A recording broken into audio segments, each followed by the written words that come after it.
বকেয়া ব্যয় সংক্রান্ত জাবেদাগুলো দেখি। তো প্রথমে খরচের নাম লিখতে হবে, যে খরচ হিসাব ডেবিট, তারপর বকেয়া খরচ হিসাব ক্রেডিট। একদম দেখো, কর্মচারী রায়হানের বেতন অপরিশোধিত আছে। দেখছো কত সিম্পল। এখানে তুমি চাইলে বিদ্যুৎ খরচের জায়গায় ইলেকট্রিক বিলও কিন্তু লিখতে পারো। ঠিক আছে, দেখো এই যে কঠিন কঠিন জাবেদাগুলো আমাদের নিকট কিন্তু খুব বেশি ইজি হয়ে যাচ্ছে। তো প্রথম কথা হচ্ছে, এখানে যেটা বকেয়া ব্যয় আছে, দেখো ব এবং ব মিলে গেছে।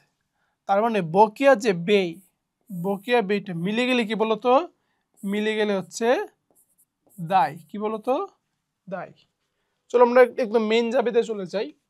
ভাড়া বকেয়া আছে। আচ্ছা বলতো, এই যে ধরো যে বাসা ভাড়া বা কারখানার ভাড়া বা শুধু ভাড়া, এটা একটা কি খরচ, বা ধরো যে ধরতে পারি ব্যয়। তাহলে বকেয়া ব্যয় আছে। তো আমি কিন্তু একটু আগে বলছিলাম যে যত বকেয়া খরচ আছে, বকেয়া খরচের মেইন জাবেদাটা হচ্ছে এইরকম, যে তোমার খরচ হিসাব ডেবিট, বকেয়া খরচ হিসাব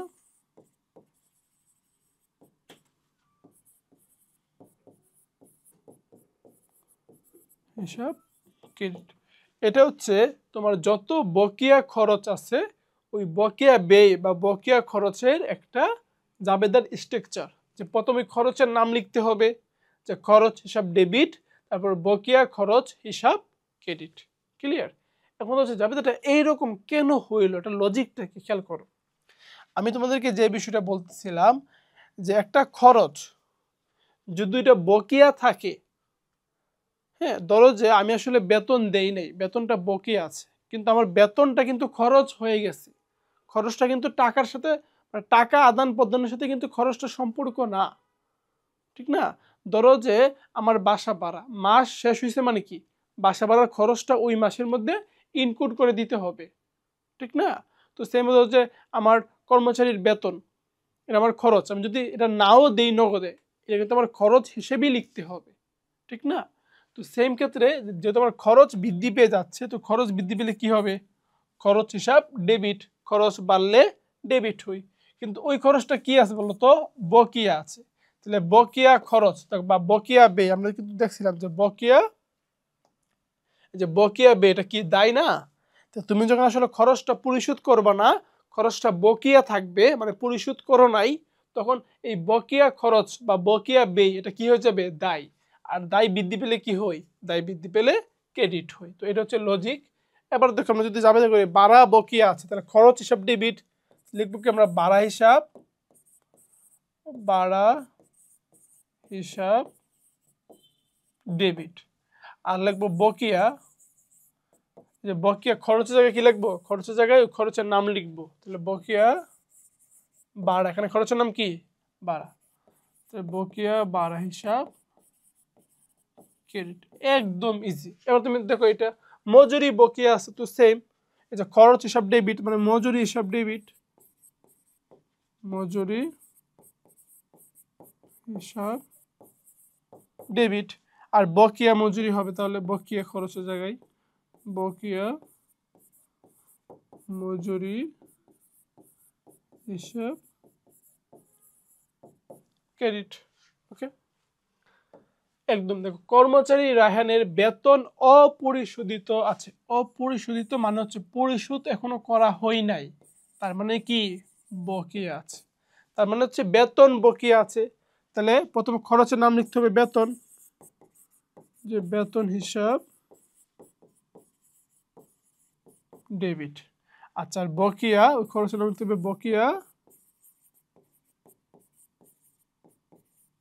বেতন হিসাব ক্রেডিট। খুবই সিম্পল। ওকে, তারপরে চলো ঋণের বকেয়া সুদ। ঋণের বকেয়া সুদ মানে হচ্ছে কি, ঋণের সুদটা বকেয়া আছে। এখানে খরচের নাম কি, ঋণ তোর খরচের নাম না, খরচের নাম হচ্ছে ঋণের সুদ, আর ওটা কি আছে, বকেয়া আছে। তাহলে প্রথমে আমি খরচের নাম লিখবো ঋণের সুদ, ঋণের সুদ হিসাব ডেবিট। তারপর লিখবো বকেয়া। আচ্ছা, তো হচ্ছে কি তুমি কিন্তু এই যে বকেয়া, তারপর বকেয়া লেখার পর কি খরচের নামটা লিখতে হবে। তাহলে বকেয়া খরচের নাম কি, ঋণের সুদ হিসাব ক্রেডিট। ওকে, তো এখানে তুমি কিন্তু চাইলে এই বকেয়ার জায়গায় চাইলে কি পদেয়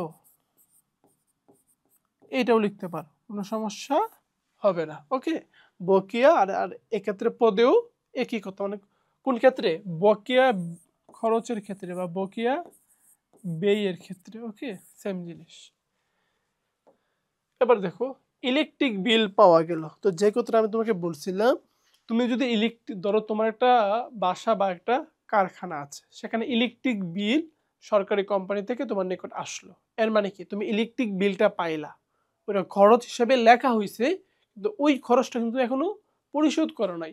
আমাদের বাসায় যখন ইলেকট্রিক বিল আসে তখন কি আমরা অটোমেটিক কি ধরে নিই যে আমার কাছে একটা নতুন খরচ তৈরি হইলো, একটা নতুন খরচ তৈরি হইলো, যদিও খরচটা আমি এখনো পরিশোধ করি নাই, কি করি নাই, পরিশোধ করা হয় নাই, মানে বকেয়া আছে।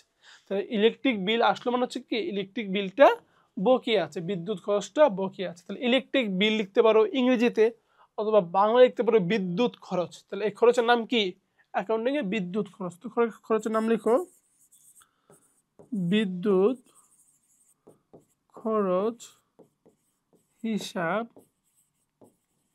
ডেবিট। আচ্ছা, আর এখানে হবে বকেয়া, বকেয়া বিদ্যুৎ খরচ হিসাব, বকেয়া বিদ্যুৎ খরচ হিসাব ক্রেডিট। দেখছো কত সিম্পল। এখানে তুমি চাইলে বিদ্যুৎ খরচের জায়গায় ইলেকট্রিক বিলও কিন্তু লিখতে পারো। ঠিক আছে, দেখো এই যে কঠিন কঠিন জাবেদাগুলো আমাদের নিকট কিন্তু খুব বেশি ইজি হয়ে যাচ্ছে, ঠিক না?